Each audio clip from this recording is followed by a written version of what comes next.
हाय, hello, नमस्कार। मैं हूं आपके साथ और मेरा नाम है शरद। एक भाई जो अपनी बहन के लिए कोर्ट में केस लड़ जाता है, जज के सामने अड़ जाता है, जबकि उसे वकालत आती ही नहीं थी, जबकि वो वकील था ही नहीं। मैं बात कर रहा हूं दिलीप साहब की। दिलीप कुमार जो अपनी बहन लता मंगेशकर के लिए काला कोट पहनकर कोर्ट में केस लड़ जाते हैं, जबकि उन्हें वकालत आती ही नहीं थी, वो वकील थे ही नहीं। अभी आपको कुछ समझ नहीं आ रहा होगा, आपके दिमाग में तमाम तरह के सवाल उठने लगे होंगे। हैं, दिलीप कुमार काला कोट पहनकर कोर्ट में केस लड़ गए, लेकिन वो केस कैसे लड़ सकते हैं? वो तो वकील थे ही नहीं, वो तो अभिनेता थे। और लता मंगेशकर पर केस किसने कर दिया, क्यों कर दिया? और कर दिया तो कर दिया, लेकिन लता मंगेशकर का केस दिलीप कुमार लड़ कैसे सकते हैं, कैसे लड़ सकते हैं? पता चल जाएगा। अभी जब आप ये पूरा वीडियो देखेंगे तब आप सब समझ जाएंगे। बात है 1963 की। एक प्रोड्यूसर साहब लता मंगेशकर से मिलने के लिए लता मंगेशकर के घर आए। उस वक्त लता मंगेशकर के घर पर दिलीप कुमार भी मौजूद थे। बातों ही बातों में प्रोड्यूसर साहब ने लता मंगेशकर को कुछ ऐसी बात कह दी जो लता मंगेशकर को बहुत बुरी लगी। उन्होंने प्रोड्यूसर साहब को इसके लिए फटकार लगा दी। अब गलती प्रोड्यूसर साहब की थी और इस पर माफी मांगने की बजाय वो जनाब लता मंगेशकर से लड़ने लगे, लता मंगेशकर से झगड़ा करने लगे। अब लता दीदी भी मराठा, वो कैसे चुप रह सकती हैं? उन्होंने भी उसकी बातों का उसी के अंदाज में जवाब देना शुरू कर दिया। प्रोड्यूसर ने दिलीप कुमार की ओर देखकर कहा, दिलीप साहब समझाइए जरा इन्हें, क्या कह रही है ये? दिलीप कुमार ने कहा, इन्हें क्या समझाऊं? इन्हें तो तब समझाता जब इनकी कोई गलती होती। गलती तो आपकी है, इसीलिए आपको समझा रहा हूं, माफी मांग लीजिए। प्रोड्यूसर ने 1 सेकंड तक दिलीप कुमार को देखा और फिर वहां से पैर पटकते हुए चला गया। अगले दिन जब लता मंगेशकर स्टूडियो रिकॉर्डिंग के लिए जा रही थी, तो उनका असिस्टेंट उनके पास घबराया हुआ सा दौड़ता हुआ आया। कहा, मैम। लता मंगेशकर ने कहा, हाँ। उसने कहा, मैम एक बड़ी प्रॉब्लम हो गई है। लता ने कहा, क्या हुआ? उसने कहा, मैम कल वो जो प्रोड्यूसर आए थे ना, जिनके साथ आपका झगड़ा हुआ था। लता ने कहा, हाँ तो? उसने कहा, मैम उन्होंने आपके खिलाफ कोर्ट में केस कर दिया है। लता ने कहा, मेरे खिलाफ कोर्ट में केस? लेकिन मैंने क्या किया? उसने कहा, मैम उन्होंने आप पर आरोप लगाया है कि आप उनसे ब्लैक मनी लेती हैं। आप अब तक उनसे 600 रुपए की ब्लैक मनी ले चुकी हैं, इसीलिए उन्होंने कोर्ट में आप पर 600 रुपए की ब्लैक मनी लेने का आरोप लगाते हुए कोर्ट केस कर दिया है। लता मंगेशकर ने कहा, लेकिन मैंने उनसे कोई ब्लैक मनी नहीं ली। असिस्टेंट ने कहा, मैम मैं जानता हूं, लेकिन कोर्ट नहीं जानती ना। लता मंगेशकर परेशान हो गई, टेंशन में आ गई।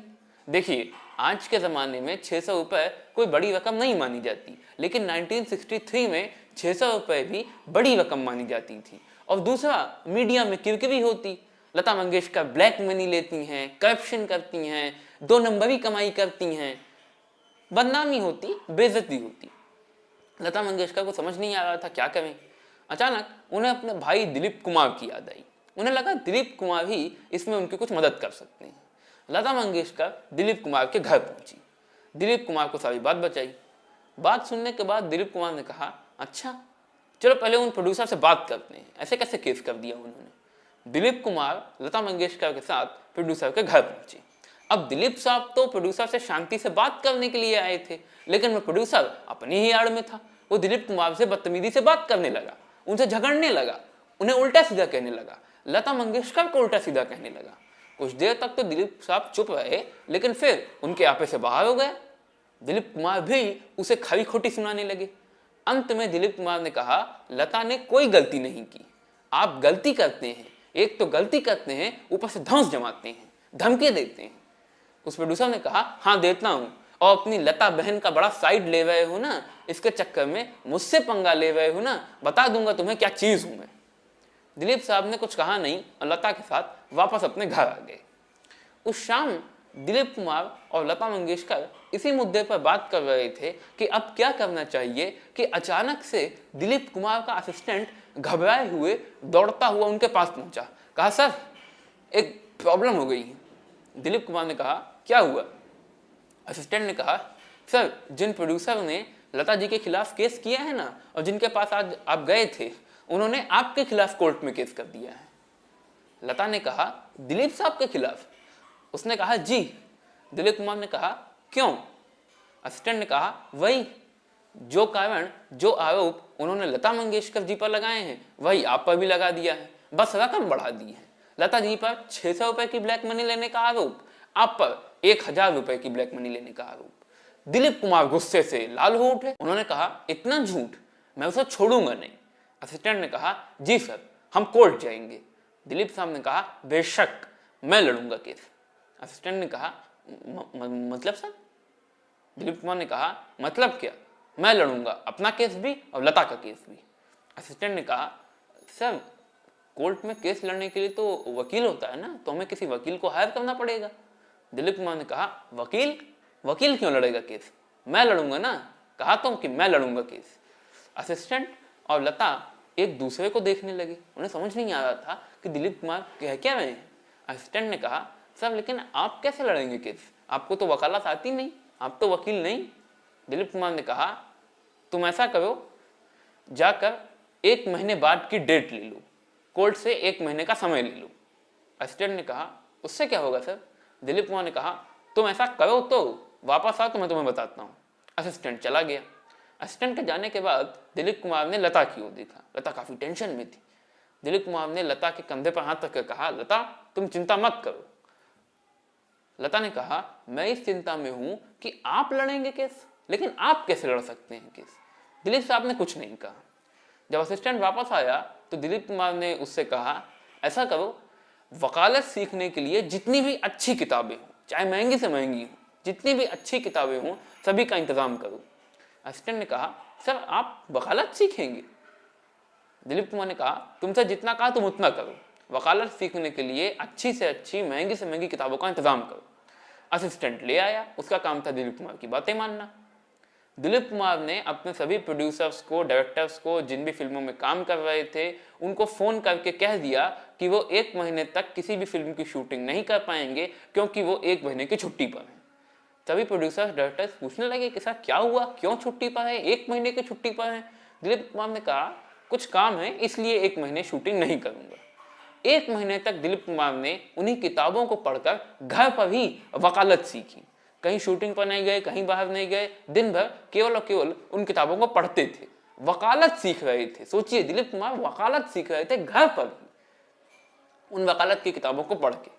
1 महीने बाद जिस दिन डेट थी, उस दिन लता मंगेशकर कोर्ट के बाहर अपनी बहनों के साथ दिलीप कुमार का इंतजार कर रही थी। अचानक दिलीप साहब की कार कोर्ट के सामने रुकी और उसमें से दिलीप साहब निकले। लता दिलीप कुमार को देखकर चौंक ही गई। दिलीप कुमार बिल्कुल वकील की तरह काले कोट में थे और उनके हाथ में फाइलों का जत्था। दिलीप कुमार लता मंगेशकर के साथ जैसे ही कोर्ट रूम में जा रहे थे, उन्हें प्रोड्यूसर अपने वकील के साथ दिखाई पड़ा।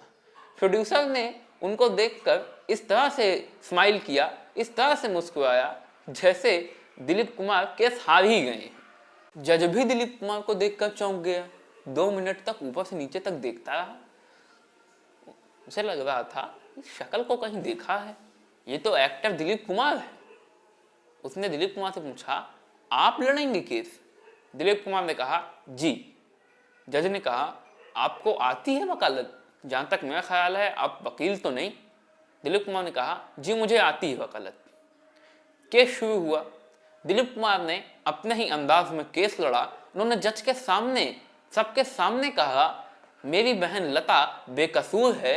इन प्रोड्यूसर ने उन्हें फंसाने के लिए उन पर झूठा केस किया है और चूंकि मैं इस मामले का चश्मदीद गवाह था और मैंने इस मामले में इनका साइड नहीं लिया, इसलिए इन्होंने बदले की भावना से मेरे ऊपर भी झूठा केस कर दिया है। इस मुकदमे की 2-3 तारीखें पड़ी, 2-3 डेट्स पड़ी और अंत में दिलीप कुमार ये केस जीत गए। सोचिए, दिलीप कुमार जिन्हें वकालत आती ही नहीं, जो एक वकील थे ही नहीं, उन्होंने 1 महीने घर पर रहकर ही वकालत की पढ़ाई की, वकालत सीख ली, कोर्ट पहुंच गए, केस लड़े और केस जीत भी गए। कमाल है। जिस दिन केस का फाइनल फैसला आने वाला था, उस दिन लता मंगेशकर की एक रिकॉर्डिंग थी। लता चाहती थी कि वो रिकॉर्डिंग कैंसिल करके कोर्ट जाए, लेकिन दिलीप ने उन्हें जबरदस्ती रिकॉर्डिंग के लिए भेजा कि नहीं, तुम अपने काम पर जाओ।